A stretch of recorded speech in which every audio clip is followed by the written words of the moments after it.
Okay, what's up guys? Welcome back to my YouTube channel. So today we're actually going to be doing, I'm going to let you guess what we're doing today.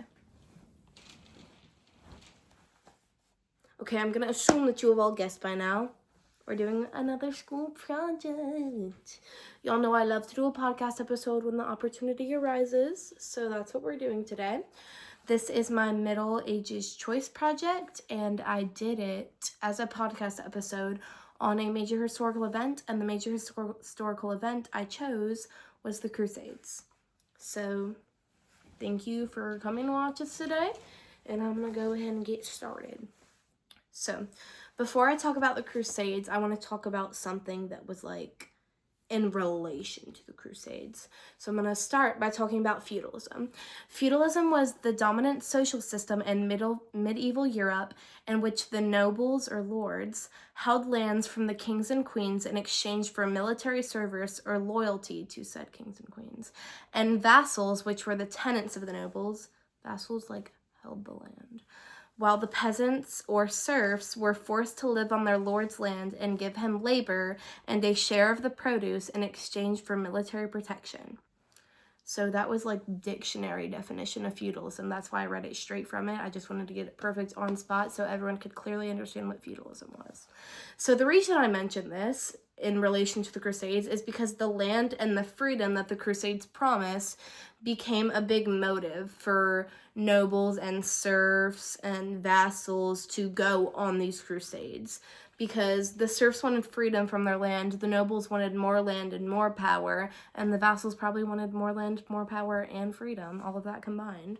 So now that we're talking about feudalism, we're also going to talk about the manor system. So the manor system was an economic system that included a bunch of tiny self-sufficient estates that were owned by nobles or lords. These estates were called manors. The manor system included the previous power pyramid I've just stated, so kings and queens, nobles and lords, vassals, peasants and serfs. A manor unit included the manor or castle, a church, a village, agricultural lands, and common pastures. The reason for all of these separate estates, so like the manor system or feudalism, the reason all of this came to be was because the citizens no longer trusted their kings and queens because of all the Viking raids that were happening. They felt unsafe in the big cities just because all the big cities were getting raided by the Vikings, which is completely valid. I'd be scared too. Now that we're talking about kings and queens and everything, now that we're done with like all the previous stuff before the Crusades started, we're gonna start talking about when the Crusades started. My computer. So that all begins with the church, obviously, because Pope Urban II is the one who made the call to arms. So the Roman Catholic Church was a very big puzzle piece within the Crusades. Speaking of the church, I want to talk about something that was introduced to the church at this time. This thing that was introduced was called a sacrament. A sacrament was a religious ceremony or ritual regarded as imparting divine grace. So, for example, like baptism is an example of a sacrament. Does that make sense? I hope so. So, one of the most popular names during the time of this church was Charlemagne. He was the king at the time who later became known as the Holy Roman Emperor because he was declared that by the Pope.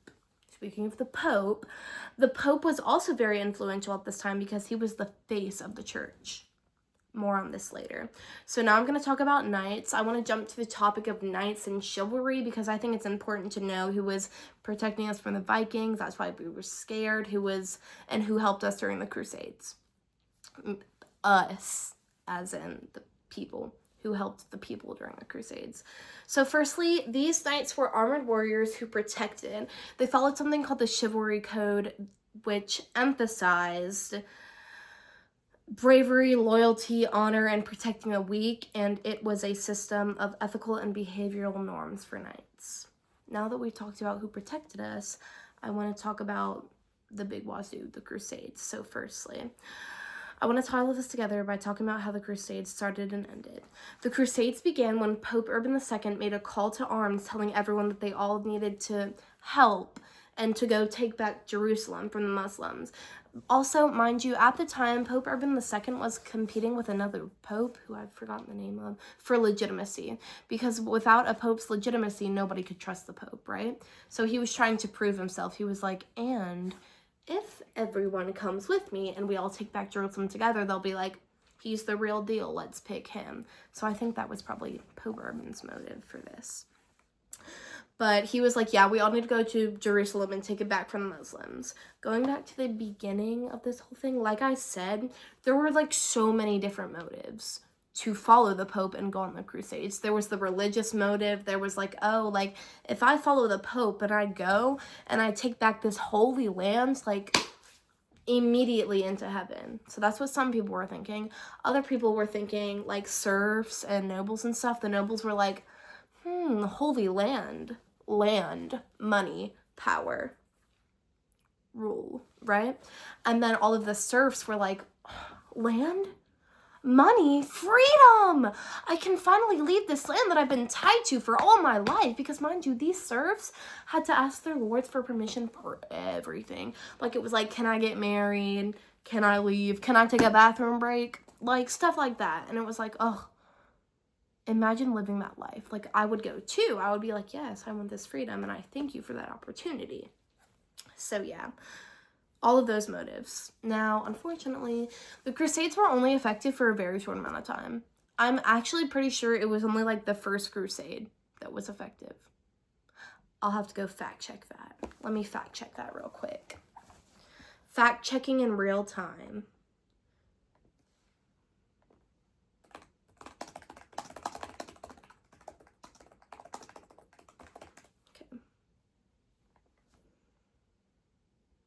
Yeah. Literally only the first Crusade was effective. And it was only effective in the short term. They got Jerusalem taken away from them either way. In fact, in the long term, the Crusades were highly ineffective. Like, you were only hurting yourself. So, there it is. That is my Middle Ages choice project. I thank you all for tuning in. I hope you have a wonderful morning, evening, afternoon, late night, whenever you're watching this. I hope you subscribe, and I hope to see you in the next one. Bye.